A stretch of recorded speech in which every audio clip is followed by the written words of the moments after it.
Unidade 2, Identidades, Diversidades e Direitos Humanos. Aula 13.2, Conteúdo: a Guerra Fria. Habilidade: entender os efeitos da Guerra Fria sobre a Coreia. Como vocês puderam ver, a Guerra Fria, até então, ela é uma guerra ideológica. O que é uma guerra ideológica? Nós estamos ali no mundo capitalista, no mundo socialista, mas, de fato, não houve, até então, nenhum conflito armado. E esse é um dos motivos dela se chamar claramente de Guerra Fria. Porém, como vocês puderam perceber muito bem nesse primeiro momento, essas influências elas são definitivas e elas geram atritos entre vários países, Vocês puderam ver aí nas observações que o professor fez. Então, lembram do Japão na Primeira Guerra Mundial? O que aconteceu com o Japão na Primeira Guerra Mundial? Isso mesmo, queridos? Vocês devem lembrar. Ele fazia parte do eixo e ali embaixo, na Ásia, eles estavam expandindo o seu controle territorial. Lembram disso? E foi por isso que eles atacaram lá a base de Pearl Harbor, uma base militar dos Estados Unidos, e isso gerou aí um conflito que veio a ter a entrada dos Estados Unidos e a guerra. Mas aí ficou na cabecinha de vocês que o Japão tinha invadido o que lá na Ásia? Muitas ilhas e um país em especial, que seria a Coreia. Então, o governo japonês, quando terminou a Segunda Guerra Mundial, eles se retiram completamente do âmbito externo. Eles vão se recolher ali, Eles vão retirar todas as suas tropas dos países que eles até então haviam invadido, e um desses países era a Coreia do Norte, tá? Vocês vão já ver, eu só estou fazendo esse aparato, essa revisão aí pós-guerra para vocês terem uma compreensão melhor do que nós vamos ver hoje.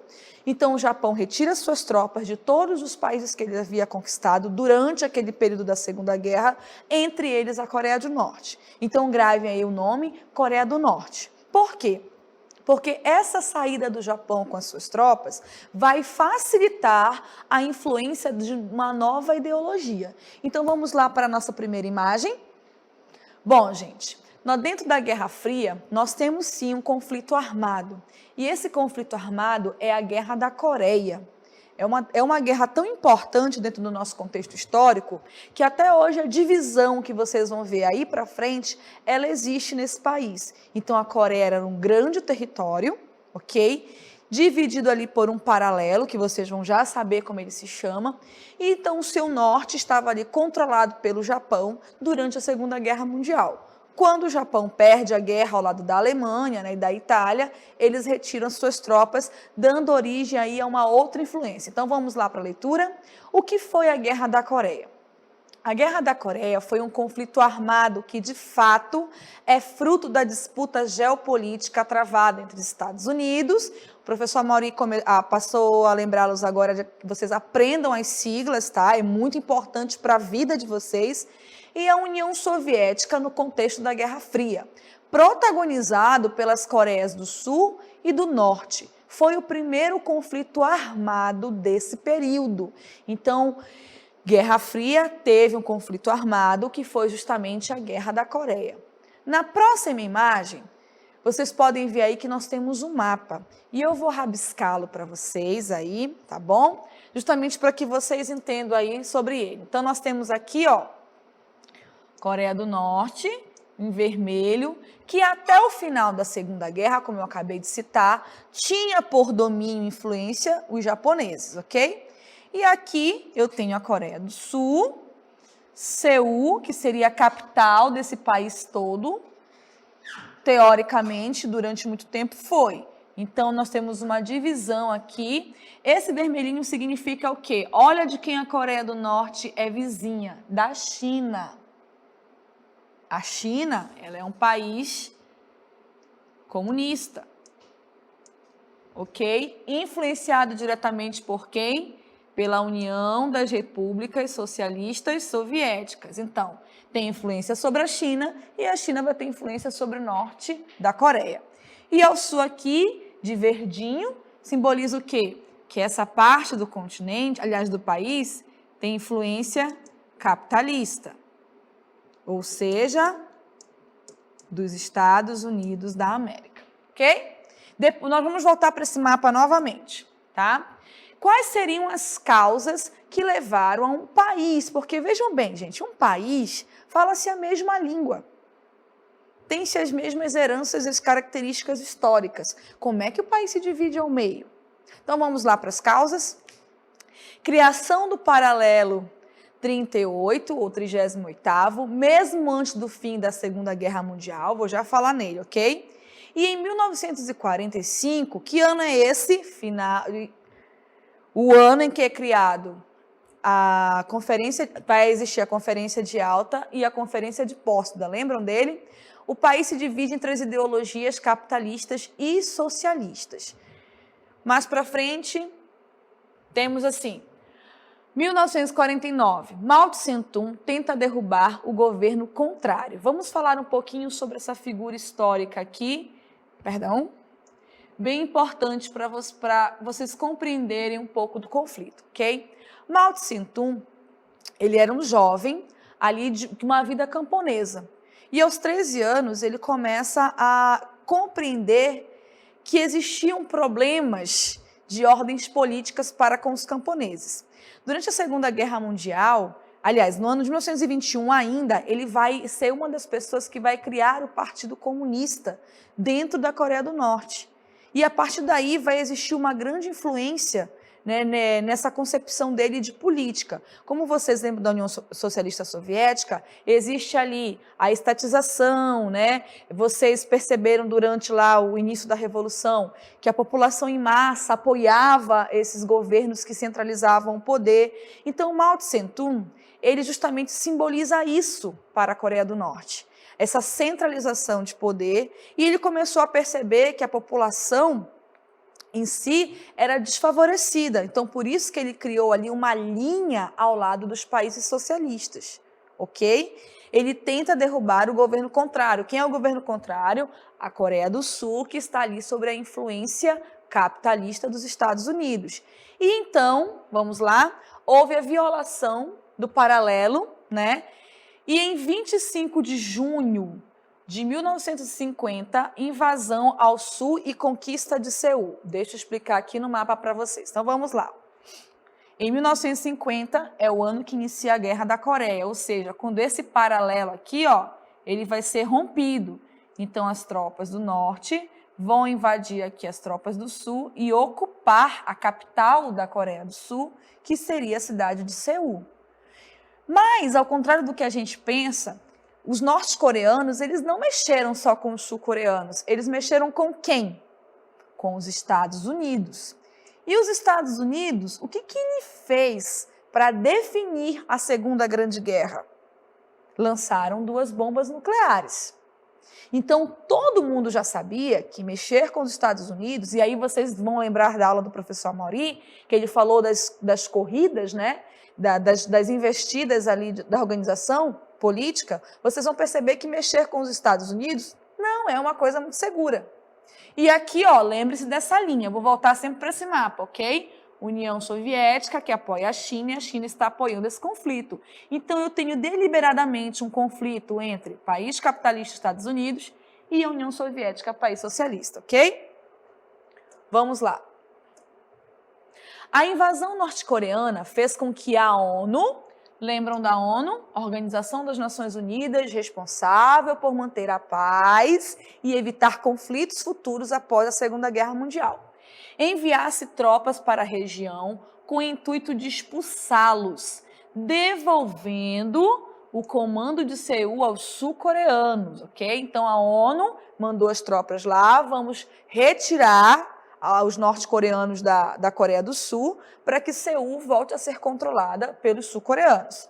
Tropas americanas, olha aí, atenção, que ajuda legal essa da ONU, né? Lideradas pelo general Mark Arthur, chegaram ao conflito autorizadas pelo Conselho de Segurança da ONU. Deu para entender aí Então, os Estados Unidos vêm com as suas tropas, mas com o consentimento da ONU, com o intuito de expulsar os norte-coreanos da Coreia do Sul, em especial da capital daquela área, que seria Seul, ou seja, o rompimento ali do paralelo 38, ok? Chineses e União Soviética, por sua vez, enviaram tropas de apoio aos norte-coreanos, que àquela altura haviam conquistado quase toda a península. Então aqui, vamos ter um conflito que vai durar de 1950 até 1953. A Guerra da Coreia, ela tem um saldo extremamente negativo. Matou em torno de 4 milhões de pessoas, em especial quem? Os civis, mais uma vez, né? Por quê? Porque vejam bem, essa linha aqui, que nós chamamos de paralelo 38, uma linha imaginária, uma divisão territorial, ela nada mais é do que o símbolo da divisão entre as duas ordens econômicas mais importantes no mundo, capitalismo e socialismo. Então, se vocês perceberam aqui no texto que nós acabamos de ler, o que nós temos aí claramente? Um conflito entre Estados Unidos e União Soviética. Vale ressaltar que a União Soviética não diretamente, mas a União Soviética apoiando a China e a China enviando tropas. A ONU vai intervir por uma questão de segurança mundial. Porém, vocês perceberam também por quê? Que a ONU está ali, né, facilitando para os Estados Unidos. Mas por quê? Lembre-se da nossa aula lá de trás. Uma das regrinhas da ONU é proibir que qualquer país invada um outro território. Baseado nessa ideia, ok? Deu para compreender aí? Então vamos lá. O medo de um conflito nuclear se confirmou quando os Estados Unidos ameaçaram atacar o norte e a China com as armas, caso o lado do contrário não se rendessem. Então, olha a ameaça para finalizar a guerra, eu falei lá no início para vocês, né? Caso o mundo já tinha visto os efeitos de uma bomba nuclear, todos os países do mundo tinham noção de que os Estados Unidos tinham bombas nucleares e bombas que faziam acontecer. Então, qual era a ideia? Isso gerava um clima de tensão, isso gerava o que nós chamamos propriamente de Guerra Fria. E ver essa ameaça de novo era algo extremamente assustador, até mesmo para os países do bloco socialista, porque sabia-se do efeito dos japoneses. Lembra o que eu falei no início da aula? Após a Segunda Guerra Mundial, os japoneses ali se recuaram, ficaram reclusos no seu território.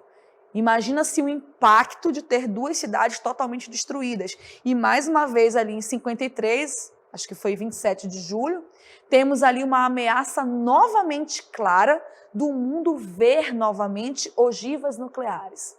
Então isso, de certa forma, causava um furor, ok? Então vamos lá. Em julho de 53 foi assinado o armistício, que vocês já sabem que é o fim, quando alguém se rende, né? E decretado o fim da Guerra da Coreia. Bom,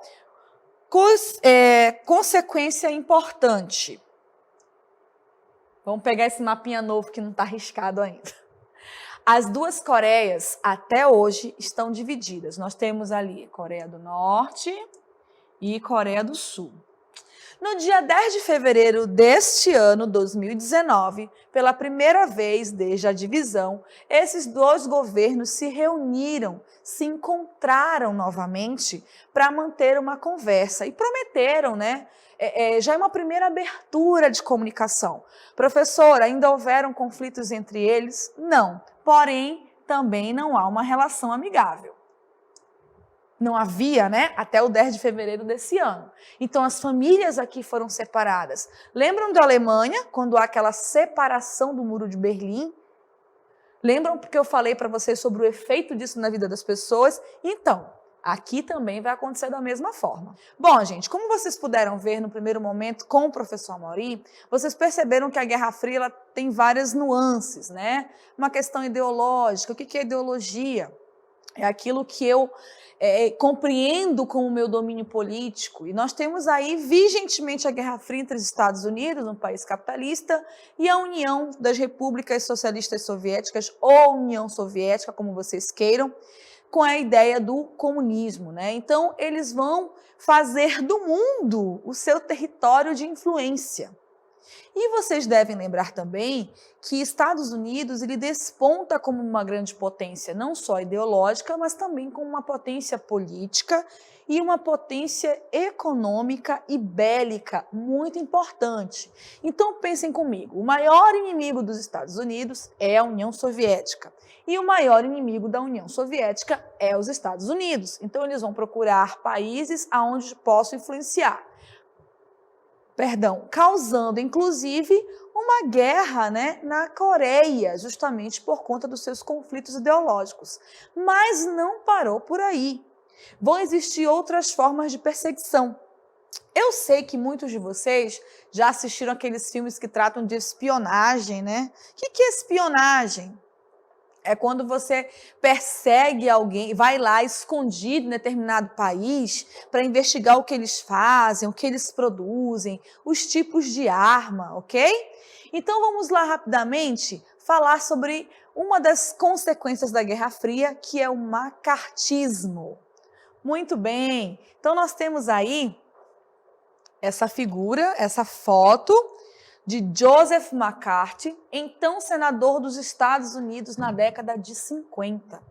O macartismo, gente, ele é vamos traduzir para vocês, um sentimento, vou escrever aqui na cartela para vocês rapidamente, quero uma pontinha mais fina aqui, anticomunista. É uma outra explicação para essa palavra, né? Porque, na verdade, macartismo vem, né, do nome dele, Joseph McCarthy, que é esse senador, mas para explicar mais fácil para vocês, a ideia do macartismo é o anticomunismo. Então esse senador aí que vocês estão vendo na imagem, ele criou várias leis e todas essas leis específicas à espionagem. Então vamos lá para a nossa segunda imagem. Sob o âmbito político, a perseguição aos comunistas ganhou um relevante espaço através das ações empreendidas pelo senador Joseph Raymond McCarthy, por meio de discursos inflamados, olha aí, e diversos projetos de lei.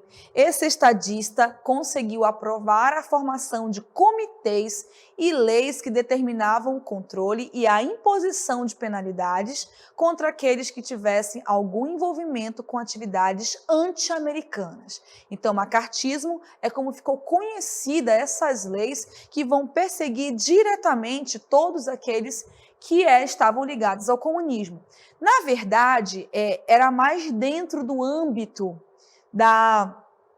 do Senado, mais dentro do âmbito político. Então, na ideia dele, em todos os ambientes dos Estados Unidos, existiam espiões russos, né, espiões soviéticos. Então, ele começa ali uma perseguição. E isso ficou ainda pior quando, do lado soviético, começavam a aparecer, por exemplo, nossa, os soviéticos criaram uma bomba atômica. Como assim, se nós éramos detentores da bomba atômica? Então, o lance da espionagem ele vai surgir na Guerra Fria, justamente por conta disso. As perseguições do macartismo, na verdade, dessa ideia de anticomunismo, elas eram tão severas sobre essas pessoas, até mesmo estadunidenses, que essa perseguição era levada para o lado pessoal. E muitas pessoas que foram perseguidas por ele perderam tudo. Perderam todos os seus bens, o seu patrimônio, e há registro, inclusive, de pessoas que foram perseguidas por essas leis que ele criou, que cometeram suicídio. Charlie Chaplin, ator norte-americano, foi acusado, né, do sentimento anti-americano. Inclusive, ele chegou a ser expulso do seu próprio país por conta disso. Por quê? Por conta dos filmes que ele produzia, que dava a entender que esse mecanismo capitalista era prejudicial à sociedade. E vocês já devem ter ouvido falar em Charlie Chaplin, né? Ele é um dos maiores atores que nós temos notícia na história do cinema. ok? Na próxima imagem, nós temos o seguinte discurso. Em 29 de agosto de 49, os soviéticos testaram seu primeiro artefato nuclear, conhecido como Joy I. Ou seja, como é que eles tinham? Se a bomba nuclear foi lançada em agosto de 45, em 29 de agosto de 49, os soviéticos já tinham uma bomba nuclear? Como assim? Então, isso despertou ali a curiosidade e favoreceu o surgimento do macartismo. Voltemos para a imagem. No Ocidente, nas estepes remotas do que hoje é o Cazaquistão, o serviço secreto americano, norte-americano no caso, iniciou uma caçada para desvendar como os soviéticos conseguiram detonar essa bomba atômica. Os agentes concluíram que o segredo do armamento tinha sido revelado à União Soviética por espiões infiltrados no governo americano. Então vamos lá, foi justamente esse ponto, esse 29 de agosto, que incentivou com que Joseph McCartney criasse essas leis anti-americanas, no caso, todos aqueles que não eram a favor do capitalismo eram anti-americanos, ok? E começasse então uma perseguição deliberada. Um outro ponto muito importante da Guerra Fria, que nós vamos falar agora, é a coexistência pacífica e a corrida espacial. Então, o que acontece? Estados Unidos e União Soviética, em algum momento, vão começar a perceber que o seu clima de tensão, as suas adversidades ideológicas estão trazendo prejuízos para a humanidade, para não só as suas populações, mas também sobre os países que eles exercem área de influência. Então, coexistência pacífica, olha a palavra, pacífica, Nós vamos começar a nos organizar, vamos começar a diminuir o ritmo do que é essa produção de armas, esse investimento em tecnologia. Então, vamos lá para a nossa primeira imagem. Nós podemos ver aí claramente, claro, que esses soldados aí apertando a mão não é uma imagem da Guerra Fria, mas é uma imagem que simboliza o quê? Que nós estamos chegando a um momento de paz. Então, a expressão é empregada para designar a política de distensão, entendimento e cooperação adotada progressivamente, tá, gente? Devagar, pelos Estados Unidos e pela União Soviética, a fim de aliviar as tensões e os conflitos provocados pela Guerra Fria. Então começa a se perceber que muitas vezes essas perseguições, essa disputa ideológica, essas disputas bélicas, que nem sempre geram conflito, como aconteceu na Coreia do Norte, na Coreia que aconteceu, elas vão criar um desgaste. E vai chegar também, é perceptível que a União Soviética, dentro do seu território, não tem ali uma economia equilibrada para isso, então a população também vai sofrer prejuízos, que vocês vão ver mais para frente. Vamos voltar para a imagem?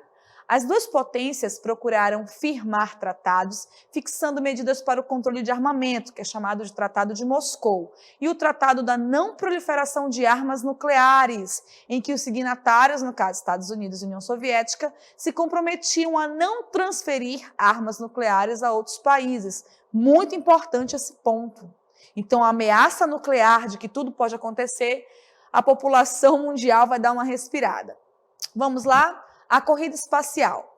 Ela foi iniciada em 1957. Foi uma competição tecnológica, econômica e política travada entre Estados Unidos e União Soviética, no período chamado de Guerra Fria. Vou já falar sobre isso, ok? Mas vou primeiro ler para vocês. O objetivo era desenvolver eventos que permitissem a construção da primeira aeronave espacial tripulada em órbita e a chegada à Lua. Então, vamos voltar para cá. O que nós podemos ver nessa corrida espacial? Quem vai chegar à Lua? Quem vai colocar a primeira nave espacial aí para conhecer a órbita? União Soviética capitalista, Estados Unidos comunista? Quem vai conseguir chegar, conhecer o espaço? Vocês sabem aí, um dos eventos mais importantes da história da ciência é a chegada do homem à Lua, com os Estados Unidos, ali a NASA, que é o núcleo de pesquisas espaciais dos Estados Unidos, fazendo com que esse feito aconteça. Mas também vale ressaltar que a União Soviética ela vai continuar ali projetando. Na imagem seguinte, que para fechar aí, nós temos Laika e a Sputnik 2, que era a espaçonave feita pela União Soviética, que também foi lançada ao espaço, mostrando essa ideologia da corrida espacial. E uma coisa interessante é que nós vemos muito isso em filmes, né? Se nós formos trazer para o lado da cultura, essa disputa ideológica Estados Unidos e União Soviética, ela vai ser crescente. Os Estados Unidos, durante esse período da Segunda Guerra e da Guerra Fria, eles vão produzir um cinema em massa voltando para o seu desenvolvimento. Então nós temos aí filmes que falam sobre Apollo 11, que é justamente a nave que vai levar os cientistas, né, para essa primeira chegada à Lua. Nós temos os surgimentos dos heróis nacionais dos Estados Unidos, como vocês sabem, Capitão América, Liga da Justiça. Eles vão surgir nesse período da Guerra Fria, mostrando, né, a imponência dos Estados Unidos nessa corrida. Os X-Men, que eu sei que alguém aí deve também gostar, da Marvel, também mostra, eles surgem nesse período. Para quem já assistiu as produções cinematográficas, percebe que estão sempre relacionadas à Guerra Fria, porque mostram claramente o conflito entre os países comunistas e os países capitalistas, ok?